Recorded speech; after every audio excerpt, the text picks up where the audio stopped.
जो आपने ये खुद बात की जी है कि definitely as you said early कि जी मैंने एक बिल्कुल totally different, I am also from corporate sector. I know कि कॉर्पोरेट के बंदे खुद को समटाइम उन लोगों को लगता है कि शायद हमारे ऊपर कोई एक वो हेड लगा हुआ है कि जो चेंज नहीं हो सकता। Even in family also consider कि हमें suppose when we are talking about like motivational speaker as you said, तो हमें रोना आता तो रोना भी नहीं चाहिए। आप इतने डाइवर्सिफाइड रेंज को, आई मीन एक कॉर्पोरेट सेक्टर से मोटिवेशनल स्पीकर, एंकर, एक्टर, तो इन सब चीजों को आप बैलेंस कैसे रखते हैं? जैसे आपने अभी खुद सवाल जवाब दे रहे थे आप, तो ये चीजें कभी आपको इरिटेट करती हैं कि नहीं भाई ये क्या है, लोग मुझे रोबोट क्यों समझ रहे हैं, लोग मुझे ऐसा क्यों समझ रहे हैं कि मैं मल्टी चीजें कर सकता हूँ, मल्टीटास्किंग कर सकता हूँ? तो आपका क्या इम्पैक्ट रहा, कैसे बैलेंस करें? आप ये समझिए कि आप ये समझिए कि एआई अभी नहीं आया, एआई पहले आ चुका था मेरे थ्रू। तो मैं जो आप जाके चैट जीपीटी में टाइप करते थे कि जी होस्ट बन जाओ, तो मैं होस्ट बन जाता था। आप चैट जीपीटी में जाके टाइप करते थे कि जाओ एक्टर बन जाओ, तो ऐसा था मेरे साथ ना। नाइस। और आप इसको साइकोलॉजिकली भी कह सकते हैं कि एक मल्टीपल पर्सनालिटी डिसऑर्डर भी कह सकते हैं कि मतलब 3 मल्टीपल पर्सनालिटीज लेके मैं चल रहा होता था कि मैं अभी ड्रामा करके आ रहा हूँ, फिर मैं सुबह यूनिवर्सिटी भी जा रहा हूँ पढ़ने के लिए या जॉब पे जा रहा हूँ, तो इतनी चीजें हो रही होती थी एट द सेम टाइम। और ये नहीं कि जो मैं कर रहा हूँ उसके बाद दोपहर में शाम में और चीजें करनी होती थी। ये नहीं था कि एक दिन में आप ऐसे हैं तो एक दिन आपका ऐसा और बाकी दिन ऐसे। मेरे सारे दिन ऐसे होते थे, इवन मेरे वीकेंड ऐसे होते थे। मतलब there are times where I even slept on the floor, जहाँ पर हमारा इवेंट हो रहा है और लोग एग्जीबिशन था एक बहुत बड़ा डॉन लाइफस्टाइल, आपको पता होगा पाकिस्तान का। उसमें मैं अपनी कंपनी को रिप्रेजेंट कर रहा था, रात भर में उनका स्टेज बना रहा था, बूथ बना रहा था। तो इतना टाइम हो गया था कि उन्होंने कहा था मेरे बॉस ने कि आपने 7 साढ़े 7 बजे सुबह यहाँ पर होना है। तो मैंने कहा 4:30 तो अभी बज रहे, मैं घर जाऊंगा, चेंज करूंगा, आऊंगा, हो ही नहीं सकता। तो मैं वही फ्लोर पे सो गया, रिक्वेस्ट की लोगों को कि भाई अपनी टीम को कि मुझे उठा देना। तो वो इत्तेफाक से सवा किसी ने नहीं उठाया और उन्होंने भी जानबूझ के शायद नहीं उठाया, मतलब उनको भी शायद एक फन लगा और लोग इवेंट में चलने लगे मेरे बराबर से। जब इवेंट स्टार्ट हो गया तो मेरी जब आंख खुली और मैंने देखा कि इवेंट स्टार्ट हो गया तो बड़ी एम्बैरेसमेंट थी। तो मतलब मैंने काम लाइफ में ऐसा किया है हमेशा ना कि बड़ा डेडिकेटेड होके बड़ा और कंटिन्यूअस किया है और मैं कर रहा हूँ। अभी भी ऐसा है कि अभी जब मैं पाकिस्तान आया हुआ हूँ तो मैं मोटिवेशनल स्पीकिंग भी कर रहा हूँ, मैं चैरिटी के लिए एज अ ब्रांड एम्बेसडर भी काम कर रहा हूँ। मैं जैसे आपके साथ अभी बात कर रहा हूँ, उस तरह मेरी पॉडकास्ट हो रही है, मेरा अभी जियो टीवी पे भी इंटरव्यू हुआ है। तो मतलब मेरा कोशिश ये है कि मैं हर किसी से कनेक्ट कर रहा हूँ without having my ego, without having that thing कि मैं कौन हूँ, मैं क्या हूँ, मैंने क्या क्या किया। मैं सबके पास जाके बोल रहा हूँ काम दो काम दो काम दो, let's collaborate, let's do something together, let's do this, let's do that। जैसे आपसे मेरी बात हो रही थी, मेरी इनिशियली आपसे बात हो रही थी कि let's do some motivational session, let's do some lecture।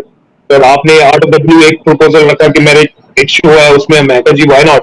For me any kind of work is work और मैं हमेशा उसकी रिस्पेक्ट करता हूँ, मैं हमेशा उसको तरजीह देता हूँ और मैं समझता हूँ कि every platform is a good platform, every opportunity is a good opportunity. तो मैं हमेशा उसको ऐसे ही लेता हूँ, मैं ऑन द मेरिट लेता हूँ, कभी जज नहीं करता। I don't act as a very judgemental person. I give full credit, I give full kind of responsibility to people to do something। तो इसी तरह से माशाल्लाह अभी कराची में भी पाकिस्तान में मेरी चीजें हो रही हो। यू वोंट इमेजिन के कहाँ कहाँ से मैं कुछ और प्रपोज करता हूँ किसी को, उनके पास कुछ और होता है। जैसे मैंने अभी रिसेंटली एक जिम की प्रमोशन की, पाकिस्तान का बड़ा जिम है ट्राइफिट। तो मैंने उनके पास इनिशियल प्रपोजल दिया था कि मैं आपकी ट्रेनिंग करता हूँ। तो उन्होंने कहा ट्रेनिंग तो आप करेंगे, why don't you become ambassador also, why don't you promote Tryfit gym. तो मैंने कहा looking at my body, looking at my shape, I'm not a like the best person to represent TriFit on the crowd। मैंने कहा जी it's not about being like the super fit guy, it's not being Arnold Schwarzenegger or it's not about being Sylvester Stallone or whatever, but even whoever you are, health is important and you can represent TriFit, why not। तो फिर उसके base पर हमने वो चीजें की, तो things happening like this। तो वो सब चीजें अब वो इसी वजह से ना लोगों ने क्या किया कि इसको एक कैसे, जैसे आपने प्रोडक्शन कराया, होस्ट है, मॉडल है, एक्टर है, इवेंट मैनेजर है, डायरेक्टर है, प्रोड्यूसर है, राइटर है, लाइन प्रोड्यूसर है, क्या बोलते हैं आपका सेलिब्रिटी मैनेजर है, ट्रेनर है, कोच है, मोटिवेशनल स्पीकर है। तो लोगों ने बोला यार इतना बड़ा इंट्रोडक्शन नहीं हो सकता, ऐसा नहीं हो सकता, कुछ एक टाइटल होना चाहिए। Then the media doctor came in, because general physician जो होता है ना आपका, आप जैसे खांसी हो रही तो जनरल फिजिशियन के पास जा रहे हैं, जैसे आपको कोई पेन है तो आप जनरल फिजिशियन के पास जा रहे हैं। तो सेम वे उन्होंने एक जनरल फिजिशियन का लोगों ने एक एक और अल्टरनेट निकाला, उन्होंने बोला जी एक मीडिया डॉक्टर होना चाहिए जिसके पास मीडिया का हर टाइप का सोल्यूशन है, जिसमें आप all the ATL BTL activities की बात करना चाहें, एक्टिवेशंस की बात करना चाहें, फिल्मिंग की बात करना चाहें, प्रोडक्शन की बात करना चाहें, बिल्कुल। मीडिया मैनेजमेंट, तो वो फिर एक टाइटल ऐसे आ गया। अच्छा फहद, इसमें एक और चीज मुझे बताइएगा कि definitely media entertainment it's entirely different feelings होती हैं, आपका बिहेवियर डिफरेंट होता है, और फिर कॉर्पोरेट में आपने मीडिया के एक्सपीरियंस और जो एंटरटेनमेंट वाला जो बिहेवियर, उससे आपको कोई कॉर्पोरेट में कोई लिवरेज फील हुई एंड यू फील अबाउट कि यस, देखिए अगेन हम जब when we are talking about like training और sort of like things, we are doing multiple things, we are doing multiple activities sort of like things. एक time था कि लोग एक रूम को सिर्फ ट्रेनिंग रूम समझते थे, अब आज आज नॉर्दर्न एरियाज में जाते हैं, वहां ट्रेनिंग के ओपन आपके सेशंस हो रहे होते हैं। तो आपको क्या चीज अट्रैक्ट करती है कि जब आप मीडिया इंडस्ट्री में होती हैं, एंटरटेनमेंट में होती हैं, उससे आपको फायदा होता है या आपका कॉर्पोरेट के बिहेवियर ने आपको बेनिफिट दिया कि यस फहद ये आपकी ये है और ये आप कर सकते हो इस वक्त, आपको कौन सा हेड पहनना ज्यादा अच्छा लगता है और कौन से हेड से आप एडवांटेज भी लेते हैं अपनी दूसरी यानी एक बड़ा आपने इंटरेस्टिंग क्वेश्चन पूछा, और I mean I would like to address that. मुझे बड़ा I feel great about this कि आपने सवाल पूछा। तो अब ये आई थिंक लोगों के लिए बड़ा इंपॉर्टेंट है सब सुनना और समझना कि हम क्या बात कर रहे हैं। तो अब देखिए कॉर्पोरेट आपको क्या सिखाता है। अब कॉर्पोरेट में भी ना बड़ी डायमेंशंस है। अब कॉर्पोरेट में अगर आप बात करें, एक छोटी कंपनी जो एक दुकान भी है जो उसमें 2-3 एम्प्लॉइज है, वो भी एसएमई में आ जाता है, या आप उसको कह लें एक छोटा कॉर्पोरेट में आ जाता है। सिमिलरली आप जाएं एक छोटी कंपनी जहां पर एक सेठ काम कर रहा है और वो 40-50 लोग को चल रहा है, वो एक सेठ मेंटालिटी के साथ चल रहा है, दैट्स आल्सो अ कॉर्पोरेट। आप उसको कह सकते हैं मिडिल लेवल कॉर्पोरेट।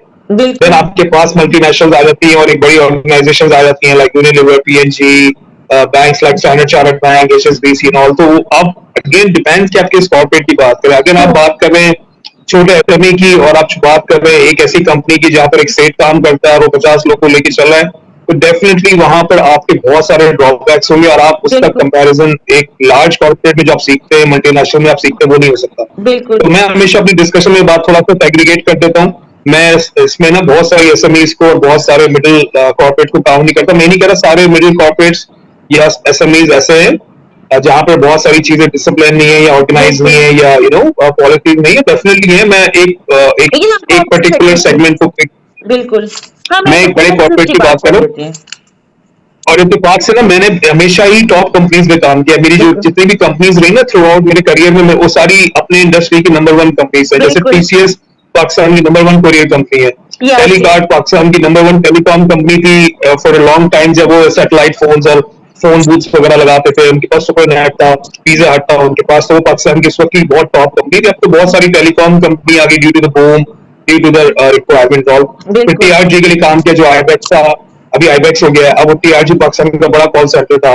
फिर मैंने स्टैंडर्ड चार्ट बैंक के लिए काम किया है दुबई में, तो standard chart bank is again one of the biggest bank.